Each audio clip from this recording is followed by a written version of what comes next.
Официальный канал национальной вещательной компании «Саха» получил серебряную кнопку YouTube. Награда присуждается при достижении каналом 100 тысяч подписчиков. Сейчас служба интернет-вещания НВК «Саха» уже получила свою награду. Согласно имеющимся данным, на официальный канал компании уже подписаны более 103 тысяч человек.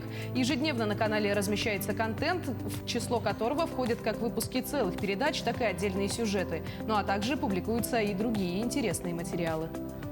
YouTube-канал телекомпании НВК «Саха» был создан 8 января 2013 года, и в июле 2021 года мы перешагнули рубеж 100 тысяч подписчиков.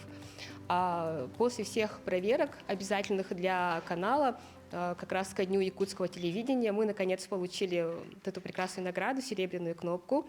И хочу сказать, что, можно сказать, что мы первый региональный телеканал на Дальнем Востоке, чей YouTube-канал получил такую высокую награду. Самое популярное видео на нашем канале набрало практически 5 миллионов просмотров, 4 миллиона 800, если быть точнее, и оно было залито 3 года назад.